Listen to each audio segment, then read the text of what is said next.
It's been a week since 13.14 and the following B patch hotfix has been released.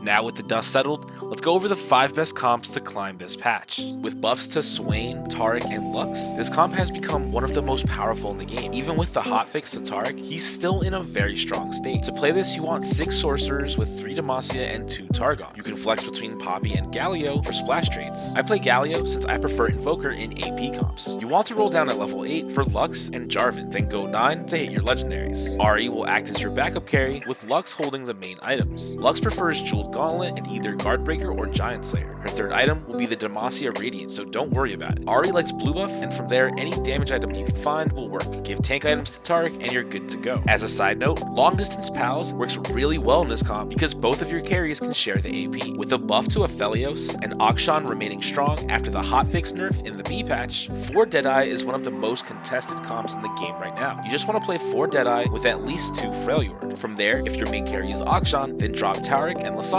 for Nasus and Cassante. This gives you 3 Shurima. But if Aphelios is your main carry, which is more consistent, field this board, which plays 3 Targon on top of everything else. For items, Aphelios loves Gintus, and any 2 big damage items like Deathblade, Infinity Edge, and Giant Slayer. If Akshan is your main carry, then you can swap the Gintus for Runaan's Hurricane, and keep the power items. Other useful items are Dragon's Claw, Redemption, and Protector's Vow, which make great use of the 3 Targon stats. Our next comp has been flying under the radar, but thanks to Zeri's and Urgot's buff, is now in a great spot to net you wins. The main core of Jinx reroll is 4 Zon and 4 Gunner. From there, 6 Zon is playable if you hit an emblem, but if not, then splash in useful traits like Invoker, Bastion, and Targon by adding in Shen, Taric, and Soraka. You want to slow roll level 6 for Jinx and Warwick 3-star. From there, push levels and hit the rest of your board. Your backup carry will be Zeri, with Jinx holding the main items. She can also make use of Ginsus and other power items if needed, but Jinx's best items are Runaan's, Deathblade, and Infinity Edge. For Zeri, you always want to give her Last Whisper to spread the armor shred. From there, any extra AD items will do fine, so slam whatever you need to. For tank items, Shen is the best holder, and Warmogs plus Protector's Vow are perfect for it. As a side note, if you're struggling to find Jinx, then push levels ASAP and make Zeri the main carry. If this happens, then Ginsu's Last Whisper plus any power item is best for her, and Jinx can hold anything that remains. As a last resort, Urgot can also carry with Bruiser items, but it doesn't feel so great to do this, so I don't recommend it. Now, despite the B patch slightly nerfing the buffs given to Karma and Soraka, there's still an overall positive net win when you also count the mega buffs to Galio, and for this reason, Invoker reroll is one of my top comps. To play this comp, you want to slow roll at level 7 to hit Karma and Taric. You can also go for Lissandra, Soraka, and Galio, especially when you hit augments like Infernal Contract. After you hit, just push levels and round out your board with Sion and Ahri. Depending on Ryza's spell, he will be your second carry, but if his spell doesn't do much damage, then Ahri is your second carry. For Karma, she wants 3 power items, but if you have to slam a meta item, that is okay too. Just combine Jeweled Gauntlet with any 2 AP power items and you're good to go. For Ahri, she prefers blue buff, but with Invoker mana, she's fine with 3 power items as well. If your secondary damage items are AD, you can replace Ahri with Aphelios and give him the secondary items. This comp is super flexible and provides a ton of damage and frontline no matter how you choose to play. Now for what I would consider the strongest reroll comp in the game, Noxus reroll suffered slightly with nerfs to Katarina, and now mostly goes uncontested, which is exactly why it's so broken. With players moving away from Noxus, this is the perfect time to gain LP running Darius carry. For this comp, it's really simple. You want Darius as your main carry, and your backup will be usually Katarina. But Garen and Kled also do well if you manage to get them 3-starred. You want to slow roll at level 7 for Darius and your backup carry. Once you're 3-star, just push levels and round out your comp with Sion. If you manage to go level 9, I love to include Heimerdinger. You take double Shrink Ray with missiles to spread armor shred to enemy teams. For items, Darius prefers Infinity Edge, Hand of Justice, and Titan's Resolve. This lets him get big crits to one-shot units and get resets. For your backup carry, Cap prefers Ionic Spark, Jeweled Gauntlet, and Hand of Justice as well. If you're forced to run Garen or Kled, they use the same items as Darius, however Garen does prefer Ginsu's over Infinity Edge. Which comps are you playing? Let me know in the comments below. Until next time, I'm Swagadelic.